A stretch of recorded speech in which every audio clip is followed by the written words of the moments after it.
ماشاءاللہ ماشاءاللہ. رحم اللہ من قرأ الفاتحہ.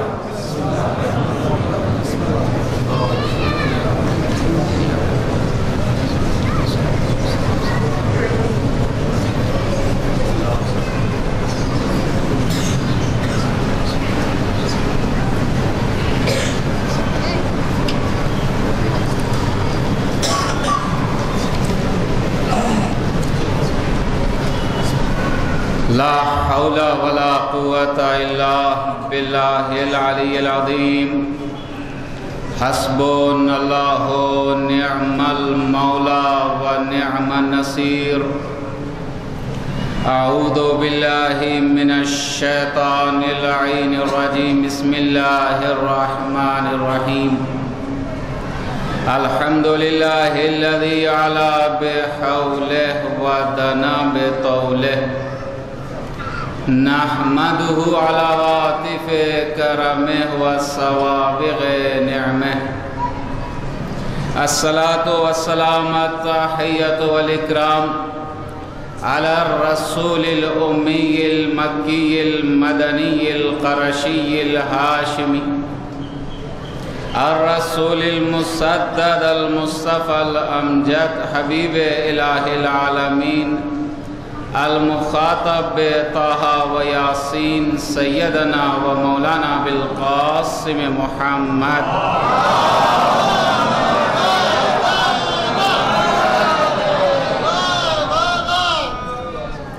وعلى أهل بيته الطيبين الطاهرين الهداة المهديين.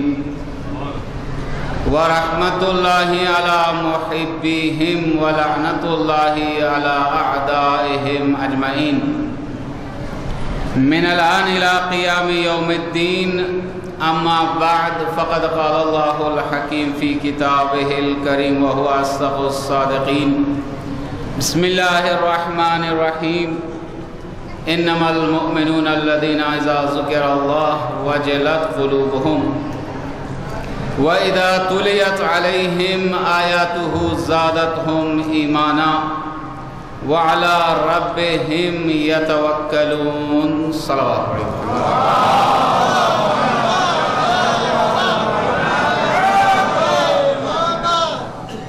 عزیزان محترم، قرآن مجید کی جس آیت کریمہ کی تلاوت کا شرف حاصل کیا ہے، سورہ انفال کی دوسری آیت کریمہ ہے، جس میں خداوند عالم نے مومنین کے صفات بیان کیے.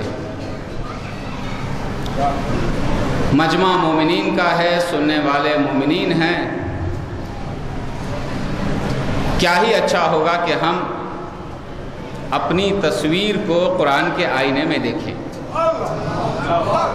بہت اچھے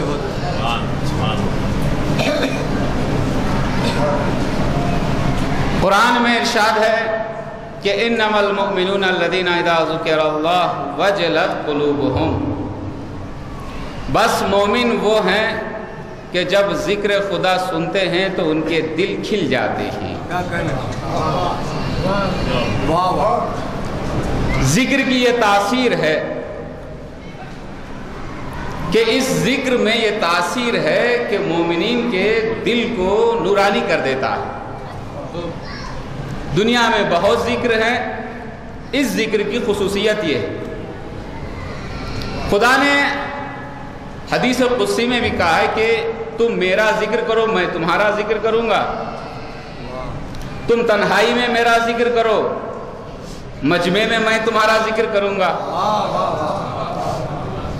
رات کے سناٹے میں تم میرا ذکر کرو، دن کے اجالے میں میں تمہارا ذکر کروں گا. بہت اچھے.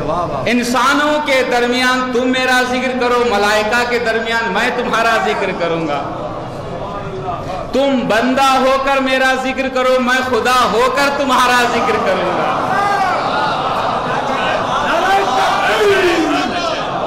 نعرہ تکبیر، نعرہ رسالت، نعرہ حیدری.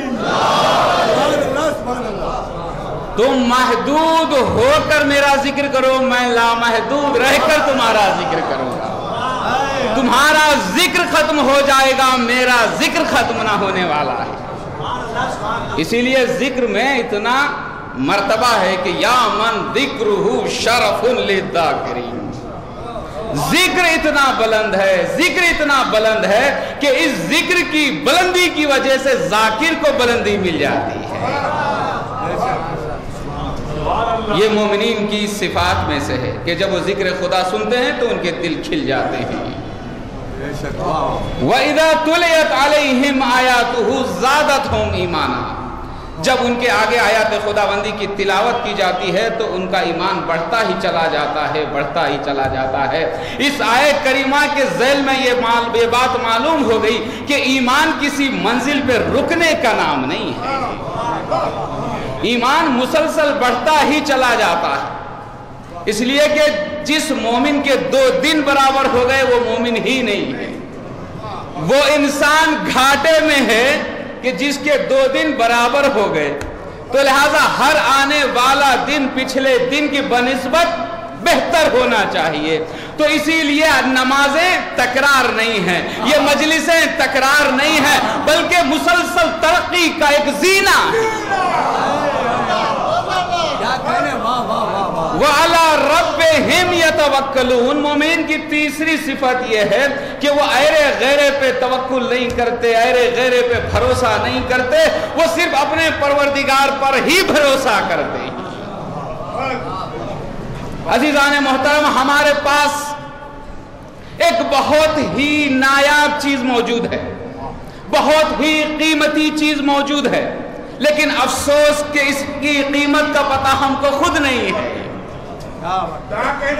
انسان کے پاس کبھی کبھی ایسا ہوتا ہے کہ جب انسان نااہل ہو جاتا ہے تو اس کے پاس قیمتی چیز بھی ہوتی ہے تو اس کو سستے دام میں بیچ دیتا ہے۔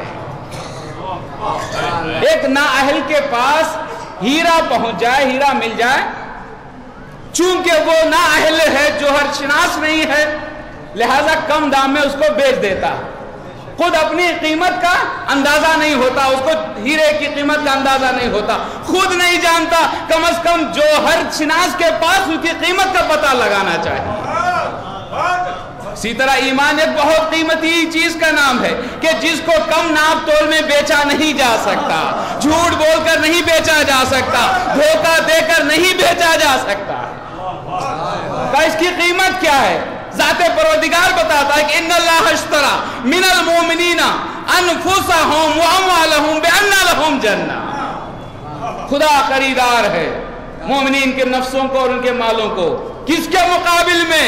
جنت کے مقابل میں۔ تو پتا چلا کہ مومنین کی کم از کم قیمت جنت ہے، کم از کم قیمت جنت ہے۔ جب مومن کے عمل کی کم از کم قیمت جنت ہے تو امیر المومنین کے نفس کی کیا قیمت ہوگی سوائے مرضی پروردگار کی۔ صلوات پڑھیے محمد وآلہ۔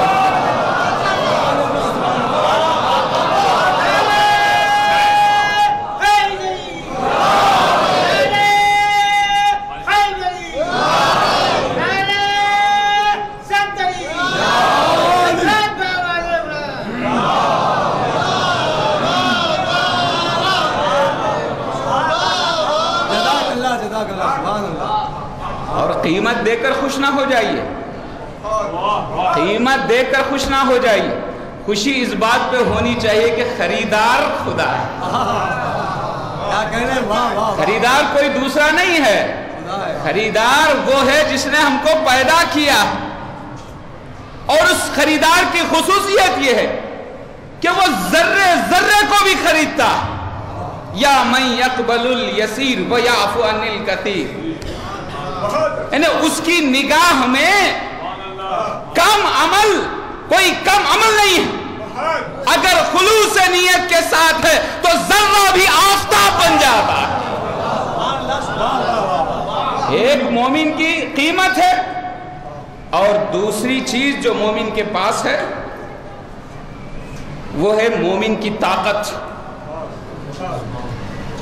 مومن کے پاس بہت ہی بڑی طاقت ہے جس کا اندازہ خود ہمیں نہیں ہے، دشمن کو ہے اندازہ، ہمارے پاس جو ایمانی طاقت ہے اس ایمانی طاقت کا اندازہ دشمن کو ہے. اسی لیے آپ مسلسل سنتے ہیں کہیں پاکستان میں، کہیں ایران میں، کہیں عراق میں، کہیں لبنان میں مسلسل مومنین پہ حملے ہو رہے ہیں. اس لیے کہ پوری دنیا متحد ہے، تمام دشمن متحد ہو گئے ہیں. اس لیے جانتے ہیں کہ سب سے زیادہ آج طاقت ہے تو ایمان والوں کے پاس ہے. مومن کے پاس بہت بڑی طاقت ہے جس کا اندازہ ہمیں نہیں ہے. جس دن اندازہ ہو جائے گا سبحان اللہ سبحان اللہ، وہ خود اکیلا رہ کر بھی اکیلا محسوس نہیں کرے گا.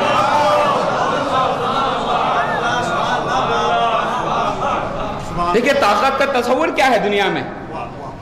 آج دنیا میں کس چیز کو طاقت کہا جا رہا ہے؟ مال طاقت ہے. مال طاقت ہے. مال بہت اچھی چیز ہے.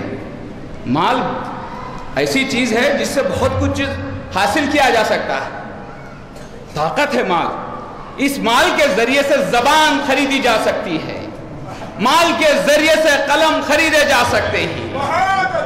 افراد کو خریدا جا سکتا ہے. اسی لیے مال طاقت ہے. مال طاقت ہے. اسی مال کے ذریعے سے لوگوں کے سروں کو جھکایا تو جا سکتا ہے، دلوں کو نہیں جھکایا جا سکتا. اسی لیے یہ طاقت بھی محدود طاقت ہے. ابھی معلوم ہے آپ کو یہ مال جو ہے نعمت بھی ہے اور بلا بھی ہے. جب تک مال ہمارے لیے ہو نعمت ہے، جب ہم مال کے لیے ہو جائے تو بلا ہے.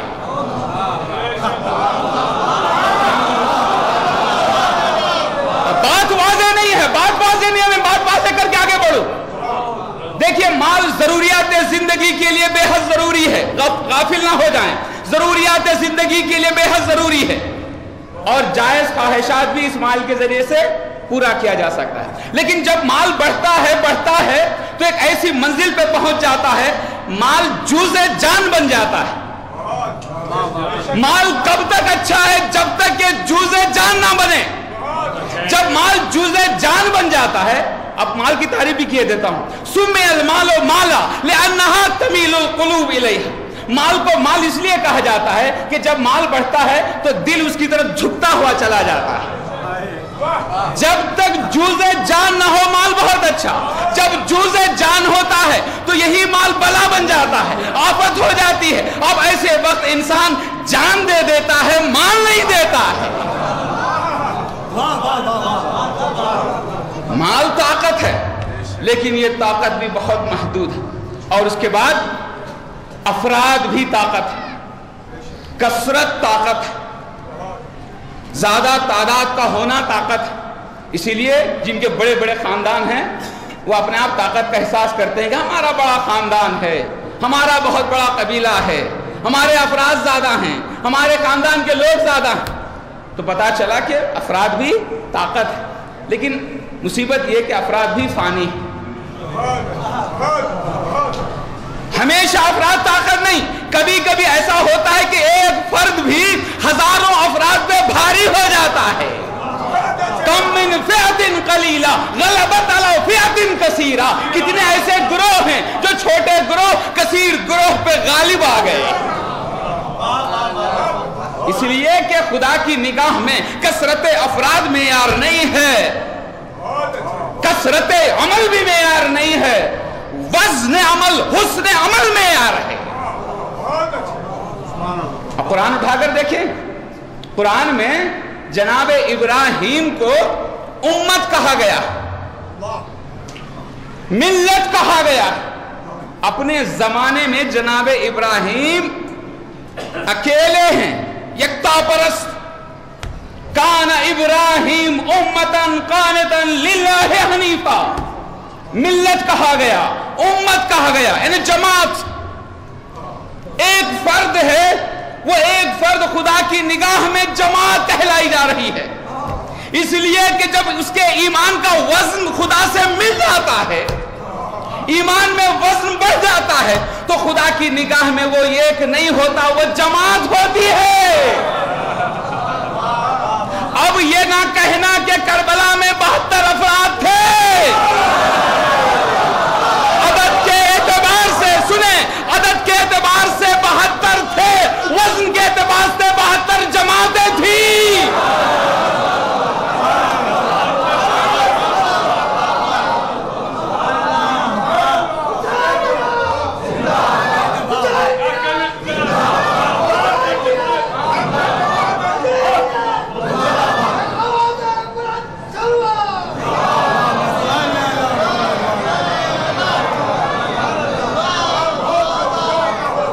ایک نہیں تھا، 72 لوگ نہیں تھے. عدد کے اعتبار سے 72 تھے، لیکن وزن کے اعتبار سے اتنا وزن.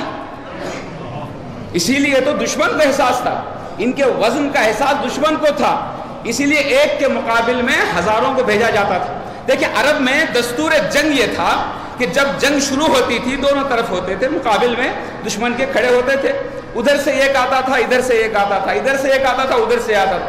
وہ جب ایک ختم ہو جاتا تھا تو دوسرا آتا تھا، تیسرا آتا تھا. ان ایک کے مقابل میں ہزاروں کو نہیں بھیجا جاتا تھا. لیکن کربلا کی جنگ وہ واحد جنگ ہے جہاں ایک ایک بچے کے مقابل میں، ایک ایک نوجوان کے مقابل میں ہزاروں کا لشکر. اس لیے کہ دشمن جانتا تھا کہ ایک بچہ نہیں ہے، یہ ہزاروں پر بھاری ہے.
بلند آواز سے صلوات پڑھیے محمد.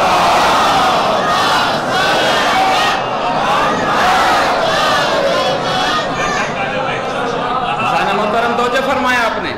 مال طاقت تصور کیا جاتا ہے، افراد تصور کیے جاتے ہیں طاقت کے طور پر. اس سے ایک اور بڑی طاقت علم کی طاقت ہے. علم بھی ایک بہت بڑی طاقت ہے. آج دنیا میں کس کی حکومت ہے؟ علم کی حکومت ہے. چونکہ علم ایک طاقت ہے، اس لیے علم کے ذریعے سے پوری دنیا میں حکومت کی جا رہی ہے. علم کی حکومت ہے. یعنی ہم بھی اگر دنیا میں حکومت کرنا چاہیں تو علم حاصل کریں. علم کے ذریعے سے ہم پوری دنیا میں حکومت کر سکتے ہیں. اور جو علم ملا ہے کتنا ملا ہے؟ یہ ساری ترقیاں میں خلاصہ عرض کر رہا ہوں، پوری ترقی، پوری کمالات، پوری کامیابیاں جو علم ملا ہے. وما اوتیتم من العلم الا قلیلا. قلیل کے معنی قطرہ. کتنا علم ملا ہے؟ قطرہ ملا. یہ سارے کمالات، یہ ساری ترقیاں اسی قطرے کا کمال ہے، اسی قطرے کی طاقت ہے. جب قطرے میں اتنی طاقت ہے تو سمندر علم میں کتنی طاقت ہو. علم طاقت ہے، لیکن مجبوری یہ ہے کہ جب صرف علم ہوتا ہے انسان کے پاس تو اس کی بھی ایک آفت ہے. علم انسان کو اگر ایمان کے بغیر ہوتا ہے تو یہ علم تکبر پیدا کر دیتا ہے۔ علم کے ساتھ آپ دیکھیں جگہ جگہ پہ تباہی فساد سب کچھ ہو رہا ہے، تو اس وجہ سے ہو رہا ہے کہ علم صرف ہے، ایمان کے بغیر ہے۔ علم ایمان کے بغیر انسان کو شیطان بنا دیتا ہے۔ علم جب انسان حاصل کرنے لگتا ہے تو اس کے ساتھ ساتھ اس کی آفت بھی شامل ہو جاتی ہے، تکبر آ جاتا ہے، اور تکبر وہ انسان کرتا ہے جو اپنی حیثیت بھول جاتا ہے۔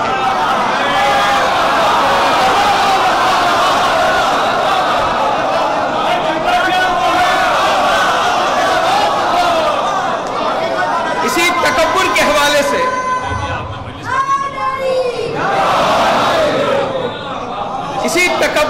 حوالے سے کہ کون انسان تکبر کرتا ہے؟ جو اپنی حیثیت بھول جاتا ہے۔ امام حسن نے بہت خوبصورت مثال دی ہے جس کو آیت اللہ دستغیب نے نظر بند کیا ہے۔ وہ فرماتے ہیں کہ اس متکبر انسان کی مثال اس مچھر کے جیسی ہے جو اپنی حیثیت بھول جاتا ہے۔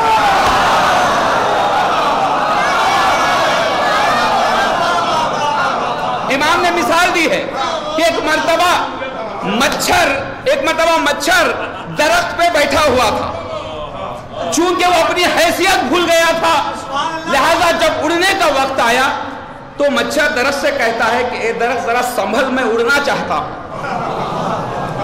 درخت نے مسکرا کر کہا کہ اے مچھر، کیا تجھے اپنی حیثیت کا پتہ نہیں؟ مجھے یہ بھی نہیں معلوم کہ تو کب سے بیٹھا ہے۔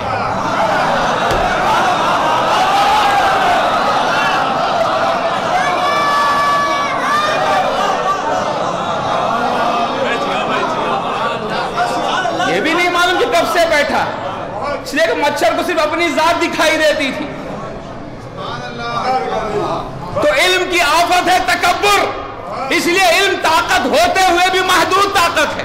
اگر علم کے ساتھ ایمان کی طاقت ہو جائے، دنیا کی کوئی طاقت اس کا مقابلہ نہیں کر سکتی۔ سوال یہ ہے یہ طاقت آتی کیسے؟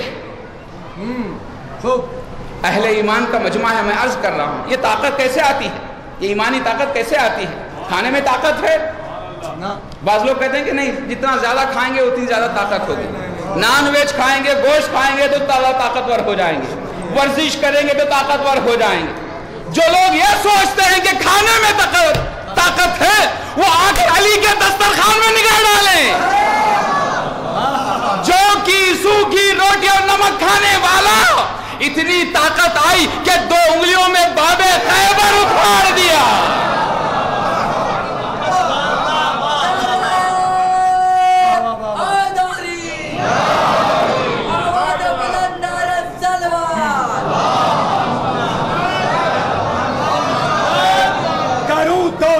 کن الفاظ میں آخائے خمبر کی نرالی شان دیکھی، اللہ اللہ زور حیدر کی، ہلایا اور اکھاڑا پھر اٹھایا، توڑ کر پھینکا، حقیقت کھول کر رکھ دی، علی نے باب خیبر کی، نعرہ حیدری۔ سبحان اللہ سبحان اللہ۔ اور 2 انگلیوں میں باب خیبر کو کھا کر مولا نے کیا کہا؟ ما قلعتها بقوت جسمانیہ بل قلعتها بقوت ربانیہ۔ اس در خیبر کو میں نے جسمانی طاقت سے نہیں اکھاڑا ہے، ایمانی طاقت سے اکھاڑا ہے، ربانی طاقت سے اکھاڑا ہے، روحانی طاقت سے اکھاڑا ہے۔ اور روٹی بھی کوئی اور روٹی نہیں ہے، علی نے کھائی ہے زہرا کے ہاتھ کی روٹی، علی نے کھائی ہے زہرا کے ہاتھ کی روٹی، تبھی تو قوت پروردگار ہاتھ میں ہے۔ یہ طاقت کہاں سے آتی ہے؟ یہ شجاعت کہاں سے آتی ہے؟ اور بعض لوگ شجاعت کی جو تفسیر بیان کرتے ہیں، شجاعت کے معنی جو بیان کرتے ہیں، وہ محدود نظر سے دیکھتے ہیں۔ شجاعت کو قوت بازو سمجھتے ہیں، حالانکہ شجاعت قوت بازو کا نام نہیں، قوت قلبی کا نام ہے۔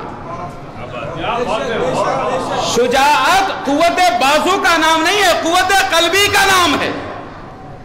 جس کے ایمان میں طاقت ہوتی ہے، قوت ہوتی ہے، اس کے پاس شجاعت ہوتی ہے۔ تو لہذا شجاعت جب قوت قلبی کا نام ہے اس کا اظہار الگ الگ انداز میں ہوتا ہے.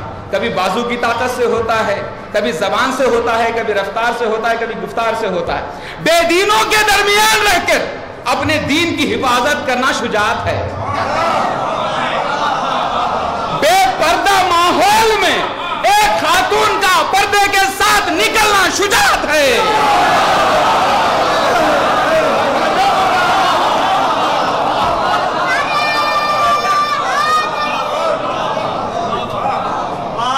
بے نمازیوں کے درمیان رہ کر اپنی وقت کی نماز کو انجام دینا شجاعت ہے. تیر و تلوار کے مقابل میں نماز جماعت ادا کرنا شجاعت ہے.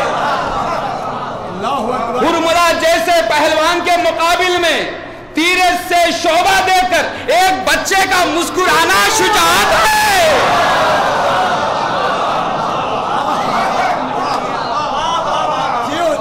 شجاعت کو سمجھیں قوت قلبی کا نام ہے. ظالم کے دربار میں ایک خاتون کا پہنچ کر اس کے ظلم کو آشکار کرنا شجاعت ہے. شجاعت ہے, قوت قلبی ہے, اور اس کا مظاہرہ الگ الگ انداز میں ہوتا ہے. اس کا اظہار الگ الگ, کبھی رفتار سے, کبھی گفتار سے, کبھی زبان سے, کبھی ہاتھوں سے. جنگ خندق میں مولا نے اس شجاعت کا مظاہرہ اپنے قوت بازو سے کیا تو کل کفر کو ختم کر دیا. جناب زینب نے یزید کے دربار میں اس شجاعت کا مظاہرہ قوت زبان سے کیا تو کل ظلم کو ختم کر دیا. یہ شجاعت صرف اگر کوئی مضبوط ہو جائے, طاقتور ہو جائے, پہلوان ہو جائے, پہلوان کو شجاع نہیں کہتے. طاقتور ہو سکتا ہے لیکن وہ شجاع نہیں ہو سکتا. قوت قلبی چاہیے. ایک جنگ میں دشمن کھڑا ہے, مولا سے جنگ کے لیے آیا ہے تلوار ہاتھ میں لے کر. جیسے جنگ شروع ہونے کا وقت آیا تو ایک مرتبہ اس نے امام سے کہا کہ یبن ابی طالب آتنی سیفا, اے فرزند ابو طالب مجھے تلوار دیجئے. علی نے اس کو تلوار دی. جنگ کے وقت جنگ لڑنے آیا ہے, تلوار مانگ رہا ہے, علی نے تلوار دے دی. دو ہاتھوں میں دو تلوار لے کر کہتا ہے کہ اے علی تمہاری جان میرے قبضے میں ہے. علی نے مسکرا کر کہا دیکھیں قوت ایمانی کیا ہے. نہیں, میری جان تیرے قبضے میں نہیں ہے, اس خدا کے قبضے میں ہے کہ اگر وہ مارنا چاہے تو تو بچا نہیں سکتا, اور اگر وہ مجھے بچانا چاہے تو تو مار نہیں سکتا. اور اس کے بعد تعجب سے پوچھتا ہے اے علی کیا یہ بھی کوئی تلوار دینے کا وقت ہے, یہ بھی کوئی تلوار دینے کا وقت ہے. مولا نے کیا خوبصورت جملہ کہا کہ اے شخص چونکہ تو نے میرے آگے دستے سوال دراز کر دیا,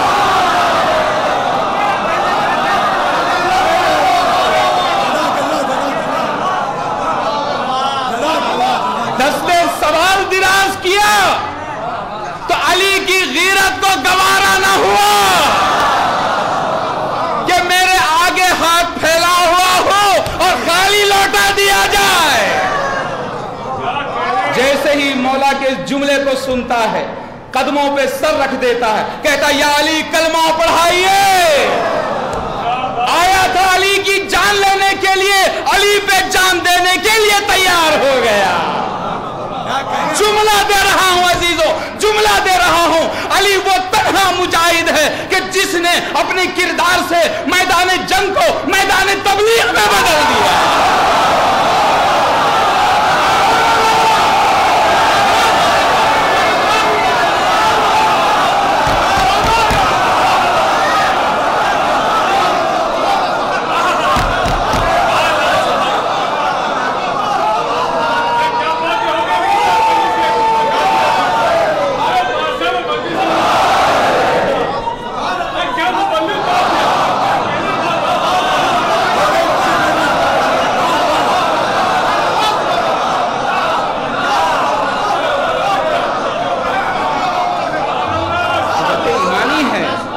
یہ شجاعت ہے, یہ ایمان کی طاقت ہے. مومن کے پاس کتنی طاقت ہوتی ہے مومن کو اندازہ نہیں ہے. ایک مومن آ کر چھٹے امام جعفر صادق علیہ السلام سے کہتا ہے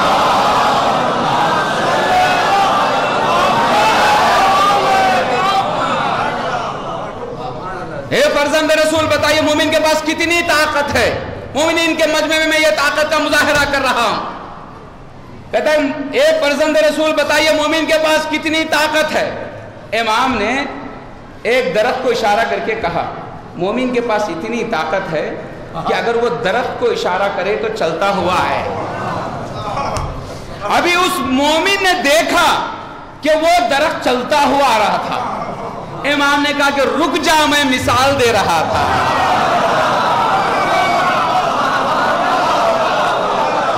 رک جا میں مثال دے رہا تھا. ارے جس کی مثال میں اتنی طاقت ہے حقیقت میں کتنی طاقت ہے.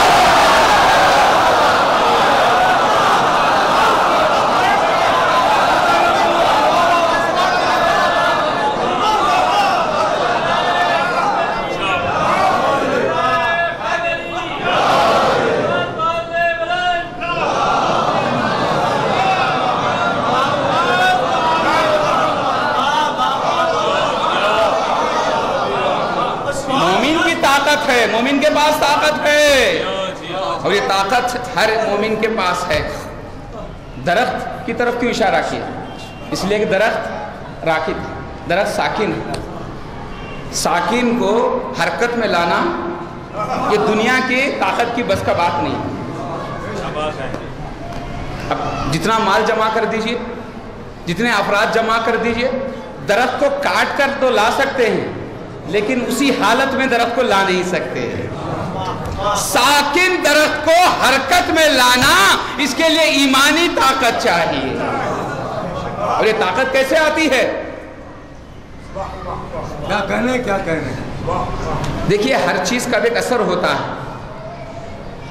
اثر اسی وقت ہوتا ہے جب کوئی چیز مسلسل لی جائے. اگر خدا نہ خواستہ کوئی بیمار ہو جائے، کبھی کبھی اگر وہ دوائی کا استعمال کرے تو کیا اس کے بیماری دور ہو جائے گی؟ نہیں، جب تک کہ ڈاکٹر کے حکم کے مطابق وہ دوائی مسلسل نہ لے. یہ ایمان میں طاقت اسی وقت آتی ہے جب عمل مسلسل کیا جائے، عمل پائیدار ہو، عمل ہمیشہ ہو، عمل دائمی ہو تو دیکھیے کتنی طاقت آتی ہے. اسی لیے ہمارے یہاں معیار قامت نماز نہیں ہے بلکہ استقامت نماز ہے. عمل میں استقامت ہونی چاہیے، مسلسل ہونی چاہیے. راہرو آنیس کے گہ تند و گہی خستے روت، راہرو آنس کے آہستے وہ پیوستے روت. کبھی کیا کبھی نہیں کیا، کبھی رات بھر کیا کبھی رات بھر عمل کیا. اجا صبح کی نماز آ گئی تو سو گئے تو اس کا اثر کہاں سے ہوگا؟ اس لیے استقامت چاہیے. قامت اور استقامت اور ہے. کہ مسجدوں میں نماز پڑھ لینا قامت نماز ہے، تیروں کے مقابل نماز پڑھنا استقامت نماز ہے. اپنے گھروں میں مجلس برپا کرنا قامت مجالس ہے. دشمن کے گھر میں مجلس برپا کرنا استقامت مجالس ہے. اپنے چاہنے والوں کے درمیان فضائل بیان کرنا قامت فضائل ہے. دار پہ فضائل بیان کرنا استقامت فضائل ہے. مسلسل عمل ہونی چاہیے. تب دیکھیے ایمان میں طاقت آتی نہیں ہے. کیوں نہیں آتی؟ المؤمن کالجبل الراسخ لا یحرکہ العواصف. مومن ایک جمے ہوئے پہاڑ کی مانند ہے جس کو طوفان ہلا نہیں سکتا. آندھیاں ہلا نہیں سکتی، طوفان ہلا نہیں سکتا. ہمارے یہاں اکثر جو شکایت ہے لوگوں کی، ماحول کی شکایت ہے. ہر انسان کو ماحول کی شکایت ہے. نہ چاہتے ہوئے بھی ماحول ایسا ہے، ماحول ایسا ہے، ماحول ایسا ہے. ماحول کا بہانہ بنا کر ہم بہت سارے اعمال کو نہ چاہتے ہوئے بھی انجام دے دیتے ہیں. مومن وہ نہیں جو ماحول کے نقش قدم پر چلے. مومن وہ ہے جو ماحول کے لیے نقش قدم چھوڑ کر جائے. ہواؤں کے رخ پہ چلنا مومن کا شیوا نہیں ہے، ہواؤں کے رخ کو بدل دینا مومن کا شیوا ہے. اور ایک بیماری ہمارے یہاں سبحان اللہ سبحان اللہ ماحول کے تعلق سے وہ ہے کہ لوگ کیا کہیں گے. یہ بیماری سب جگہ پھیلی ہوئی ہے. یہ پہلے تو دنیاوی معاملات میں تھی. لباس پہننا چاہتے تھے تو پہلے اپنی پسند دیکھتے تھے, اب لوگوں کی پسند دیکھی جا رہی ہے. گھر بنانا چاہتے تھے, پہلی اپنی پسند تھی, اپنی پسند چھین لی گئی, لوگوں کی پسند. شادیاں لوگوں کے معیار پر, لوگ کیا کہیں گے, لوگ کیا کہیں گے. پہلے یہ مسئلہ دنیاوی معاملات میں تھا, اب یہ بیماری بڑھتی بڑھتی دین میں بھی آ گئی. نمازوں کے سلسلے میں لوگ کیا کہیں گے, مجلسوں کے سلسلے میں لوگ کیا کہیں گے, تبرک کیا دیا جائے لوگ کیا کہیں گے. یہ نہ دیکھو کہ لوگ کیا کہیں گے, یہ دیکھو کہ خدا کیا کہے گا. مجلسوں میں تبرک کے حوالے سے عرض کروں کہ اگر خدا کے لیے ہے تو پانی بھی بہت ہے, اور اگر خدا کے لیے نہیں ہے تو سونا بھی تقسیم کیجئے, بیکار ہے.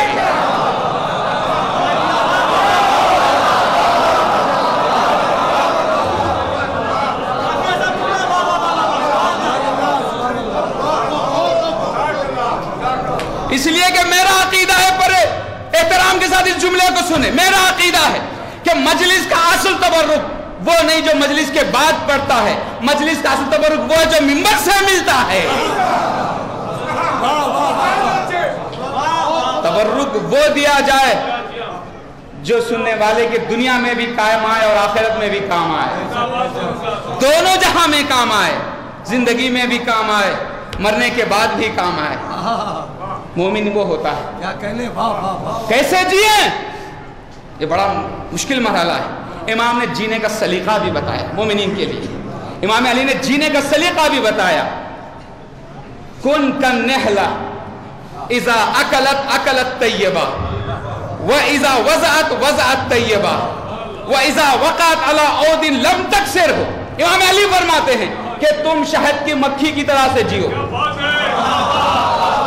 مومن کی مثال شہد کی مکھی کی دی گئی ہے, اس لیے کہ شہد کی مکھی کا ایک وقار ہے, ایک مقام ہے.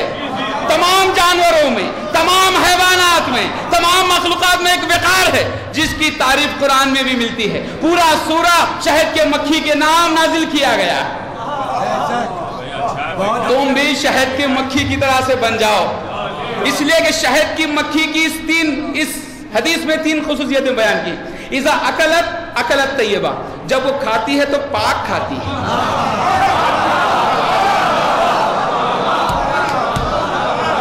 وَإِذَا وَضَعَتْ وَضَعَتْ طَيِّبًا, جب وہ شہد کی شکل میں چھوڑتی ہے تو پاک چھوڑتی ہے. وَإِذَا وَقَعَتْ عَلَىٰ عُودٍ لَمْ تَكْسِرْهُ, جب کسی ڈالی میں بیٹھتی ہے نقصان پہنچائے بغیر وہ اپنا مقصد پورا کر لیتی ہے. شہد کی مکھی کی بہت خاصیتیں ہیں. قرآن نے کہا کہ خداوند عالم نے اس پر وحی کی ہے, انہیں الہام کیا ہے, یہ بات ڈال دی ہے کہ اپنا گھر بنانا تو بلندیوں میں بنانا. یہ اپنا گھر ہمیشہ کہاں بناتی ہے, بلندیوں پہ بناتی ہے. اس کی فکر ہمیشہ بلندیوں کی طرف ہوتی ہے. یہ شہد کی مکھی جب اس بلندی سے نکلتی ہے, جس راستے پہ جاتی ہے وہ راستہ بھی پاک ہوتا ہے. جس چمن کا انتخاب کرتی ہے وہ چمن بھی پاک ہوتا ہے. جس پھول کا انتخاب کرتی ہے وہ پھول بھی پاک ہوتا ہے. یہ مسلسل پاکیزہ عمل کا نتیجہ, مسلسل پاک, مسلسل پاک. وَسْلُكِي سُبُلَ رَبِّكَ ذُلَلًا, خدا نے کہا کہ اے میری شہد کی مکھی, جب تو راستہ انتخاب کرنا تو پروردگار کا راستہ انتخاب کرنا. ذُلَلًا, پوری تابعداری اور فرما برداری کے ساتھ. وہ مکھی کسی اور راستے کو نہیں انتخاب کرتی, الہی راستے کو, پوری تابعداری اور فرما برداری کے ساتھ. انہیں راستہ انتخاب کیا پاک, چمن انتخاب کیا پاک, پھول انتخاب کیا پاک. خدا نے کہا کہ میری مخلوق, تیری پاکیزہ محنت کو میں رائیگاں جانے نہیں دوں گا. فیہ شفاء للناس, قیامت تک آنے والے انسانوں کے لیے اس میں شفا قرار دے دوں گا. کیا کہنے واہ واہ واہ واہ شہد میں کیوں شفا ہے؟ ایک مسلسل پاکیزہ عمل کا نتیجہ شہد ہے.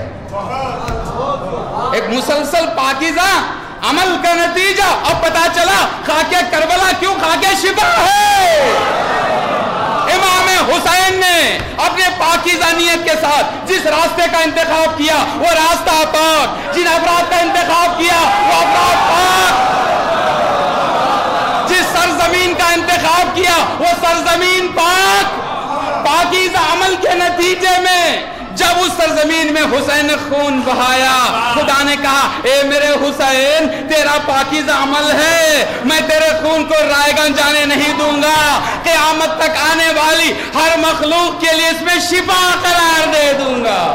صلوات پڑھیے محمد والے.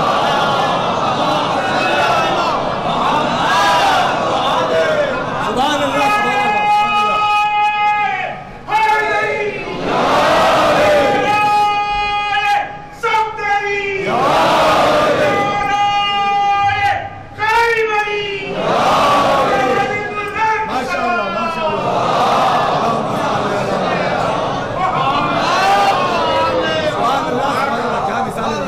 عمل پاکیزہ ہوگا، نتیجہ بھی پاکیزہ ہوگا.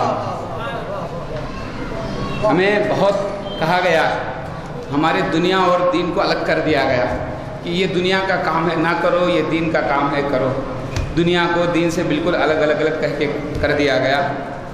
حالانکہ دنیا دین سے الگ نہیں، دنیا دین سے الگ نہیں ہے.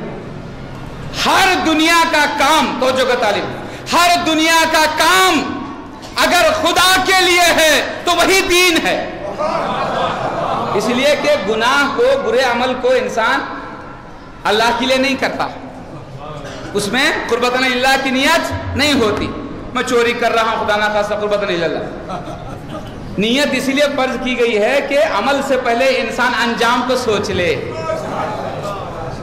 تو پتا چلا کہ ہر دنیا کا کام اگر خدا کے لیے ہے، گناہوں کو چھوڑ کر، مکروہات کو چھوڑ کر، ناجائز چیزوں کو چھوڑ کر وہی دین ہے. اور اگر دین کا کام بھی خدا کے لیے نہیں تو وہی دنیا ہے. نماز میں انسان پڑھا رہا ہے اس نیت سے کہ مجھے پیسہ ملے گا، وہی دنیا ہے. پڑھ بھی رہا ہے، علم حاصل کر رہا ہے، پیسہ حاصل کرنے کے لیے وہی دنیا ہے. تو دین و دنیا ایک ترازو کے دو پلے ہیں. اگر ان دونوں میں بیلنس ہوگا تو اسی کا نام صراط مستقیم ہوگا. ایک کو وسیلے کے طور پر اپناؤ، ایک کو مقصد کے طور پر اپناؤ تو دیکھو تمہاری دنیا بھی آباد ہے، تمہاری دین بھی آباد ہے. صلوات پڑھیے محمد والے.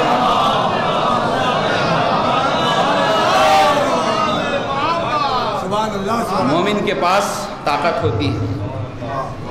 علامہ اقبال نے کہا کہ کوئی اندازہ کر سکتا ہے اس کے زور بازو کا، نگاہ مرد مومن سے بدل جاتی ہیں تقدیریں.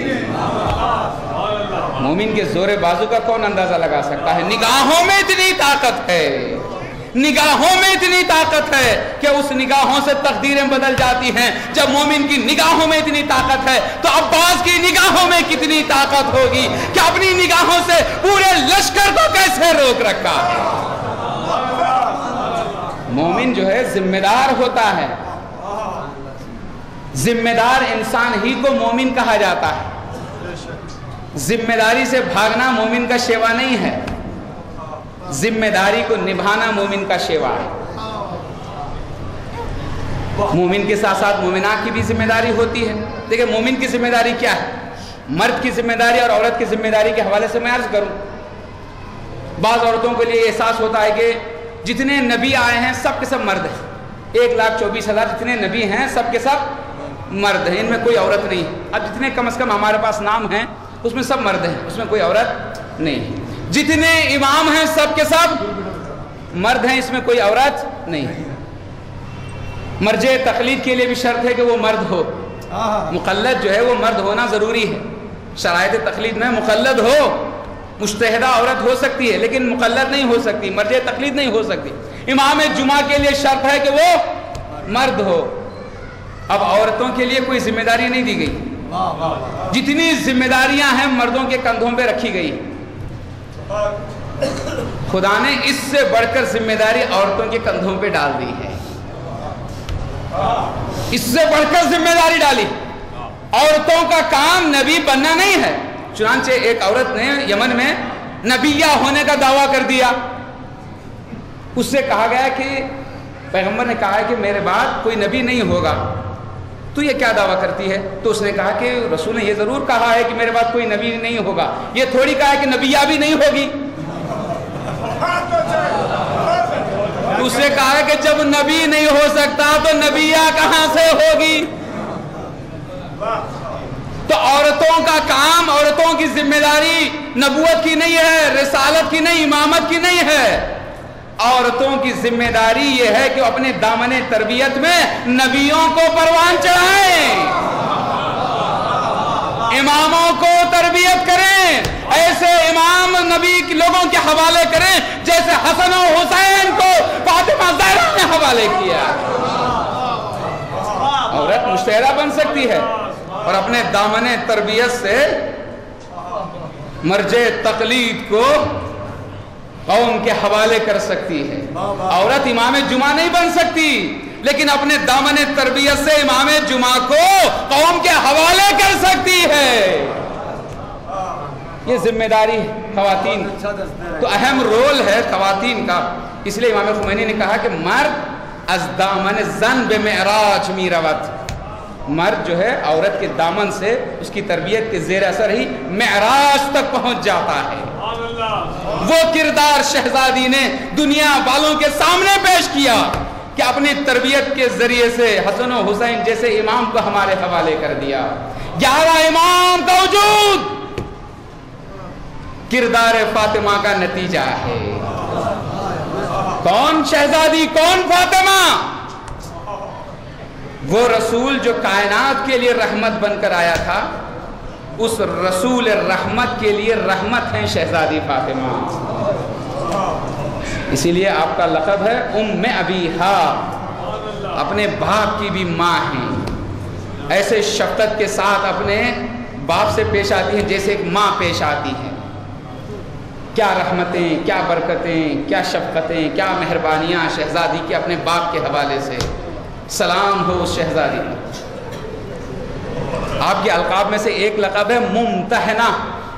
السلام علیک یا ممتحنۃ امتحنک اللہ فوجدک صابرا قبل ان یخلقک۔ اے ممتحنہ، تجھ پر ہمارا سلام، جس کو خدا نے پیدائش سے پہلے صابر پایا۔ خلقت سے پہلے شہزادی صابر خدا کی نگاہ میں، اور صابر کی خصوصیت یہ ہے، صابرہ کی خصوصیت یہ ہے کہ وہ اپنے مصائب کو برداشت کر لیتی ہیں، ظاہر نہیں کرتی ہیں۔ شہزادی نے مسلسل مصائب کو برداشت کیا ہے۔ جو کچھ مصائب ظاہر ہیں وہ دوسروں کی زبانی ظاہر ہیں، لیکن شہزادی نے کسی سے نہیں بیان کیا۔ صرف ایک مرثیے کی شکل میں ایک بند جو مشہور ہے، صبت علی مصائب صبت علی الایام سرنا لیالیا۔ بابا آپ کے بعد مجھ پر وہ مصائب ڈھائے گئے کہ اگر دن کی روشنی میں ڈھائے جاتے تو رات کی تاریکی میں بدل جاتے۔ کتنے مصائب ڈھائے گئے میں نہیں بیان کر سکتا، بس اتنا بیان کر سکتا ہوں کہ 18 سال کا سن تھا اور عصے کے سہارے سے چلا کر۔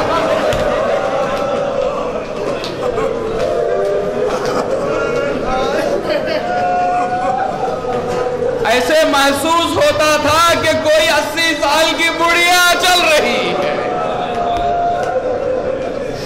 عزادارو، ابھی رسول کی وفات ہوئے کچھ دن بھی نہ گزرے تھے کہ لوگ آگ و لکڑیاں لے کر در فاطمہ پر جگوان۔ یہ کون سا در ہے، یہ کون سا در ہے جہاں پر رسول پہنچ کر سلامی دیا کرتے تھے؟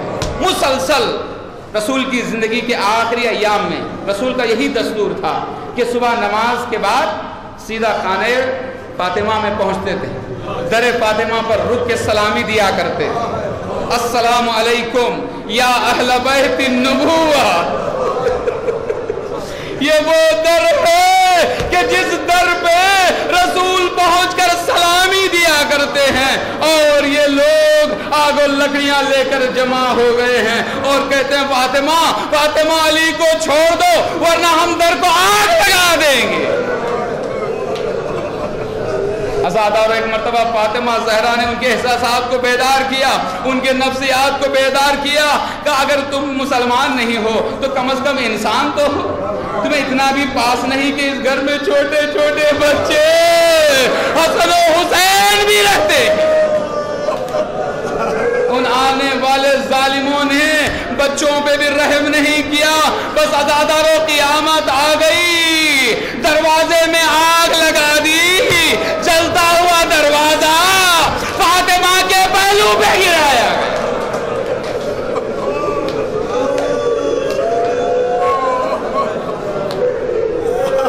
جلتا ہوا دروازہ پہلو فاطمہ پہ گرایا، فاطمہ کی پسلیاں چور ہو گئی۔ عزادارو فاطمہ کہ اس کو مدد کے لیے آواز دے، ظالم گھر میں گھس گئے، علی کے گلے میں رسی ڈال دی اور کھینچ کر دربار کی طرف لے جا رہے تھے۔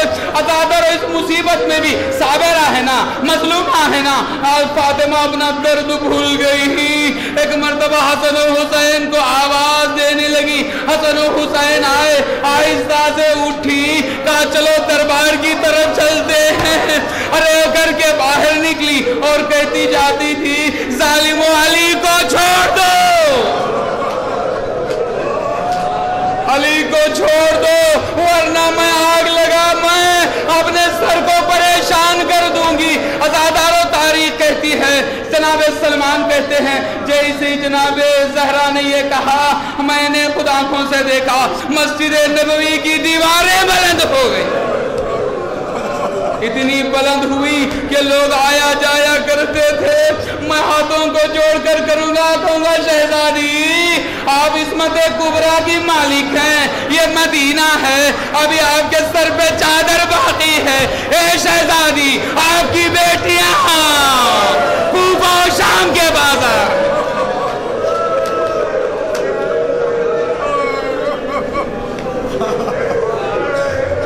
عزادارو شہزادی کے مصائب ہیں، دور دراز سے مومنین آئے ہیں، انشاءاللہ اپنی مرادیں لے کر جائیں گے۔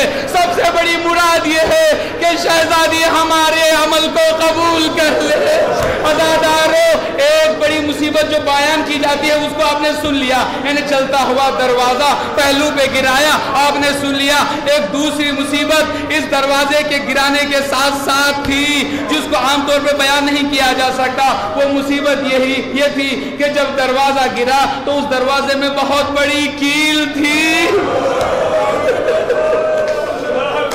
جس کو فارسی شاعر نے کہا میخ درو سینہ زہرائے مہر، ارے دروازے کی وہ کیل اور میری زہرا کا سینہ۔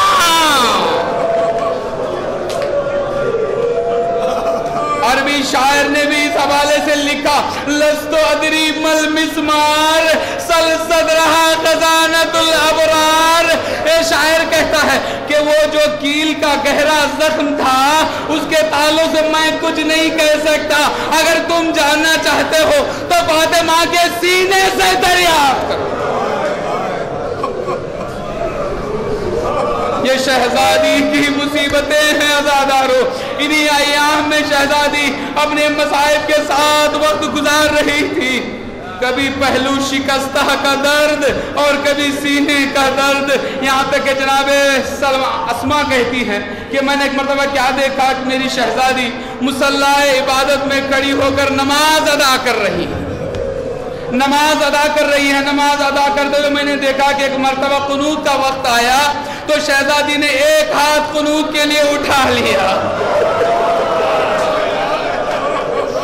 جب نماز تمام ہوئی مجھ سے رہا نہ گیا، میں نے پوچھا اے بنت رسول، اے شہزادی قنوت کے لیے ایک ہاتھ کیسے اٹھا، دوسرا ہاتھ کیوں نہیں اٹھا؟ ایک مرتبہ زہرا نے کہا اسما میں کیسے بیان کروں، پہلو شکستہ، سینہ زخمی، درد کا اثر یہ ہوا کہ بعد بھی قنوت کے لیے نہیں ہوں۔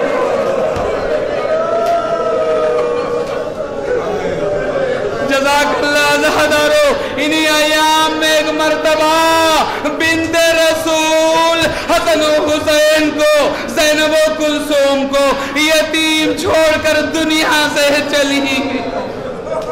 جب مولا علی پہنچے ایک مرتبہ اداسی کے عالم میں سرہانے بیٹھ گئے اور شہزادی کو خطاب کر کے کہا، اے بنت رسول، اے بنت رسول، بعد وفات رسول تو میرا سہارا تھی، میں اکیلا تھا، تو مجھے سہارا دے رہی تھی، اے بنت رسول اب میرا کوئی سہارا نہ رہا۔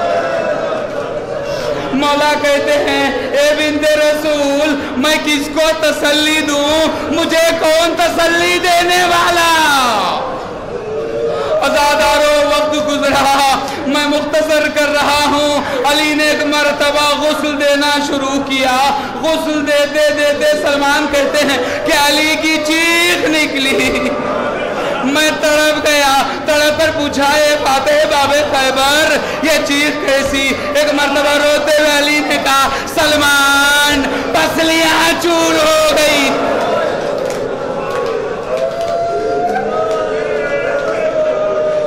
جزاک اللہ عزادارو، خدا آپ کو کوئی غم نہ دے۔ عزادارو غسل تمام ہوا، تابوت میں جنازہ رکھا گیا۔ ایک مرتبہ علی نے سب کو آخری دیدار کے لیے بلایا، کہا یا زینب، یا ام کلثوم، یا حسن، یا حسین، حلموا وتزوروا من امکم وهذا الفراق واللقاء فی الجنہ۔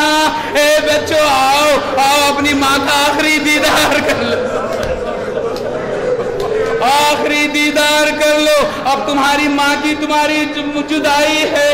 عزادارو چھوٹے چھوٹے بچے ان کے لیے بہت بڑی مصیبت کا مقام ہوتا ہے، جدائی کا مقام بڑی مصیبت کا مقام ہوتا ہے۔ میں دعا کرتا ہوں پروردگار ان حسن و حسین کی یتیمی کا واسطہ، زینب و کلثوم کی یتیمی کا واسطہ ان بچوں کی ماں کو سلامت رکھ۔ ایک ایک بچہ آیا اور اپنی ماں کو رخصت کرنے لگا۔ امام حسن آئے، رخصت کیا، ارے جناب زینب آئی، ماں کو الوداع کہا، ام کلثوم آئی، اپنی ماں کو خدا حافظی کیا۔ بس ایک مرتبہ تاریخ کہتی ہے کہ سرہانے سر کو جھکائے مولا حسین کھڑے ہوئے۔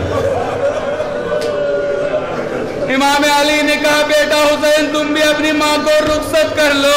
تو ایک مرتبہ حسین نے کہا، اے مادر گرامی، اے مادر گرامی، جب تک آپ مجھے نہیں بلائیں گی میں آپ کو الوداع نہیں کہوں گا۔ بس اتنا کہنا تھا، عزادارو بندے کفن ٹوٹے، آواز آئی، میرے حسین آ جا، میرے حسین آ جا، اپنی ماں کو الوداع کہہ دے۔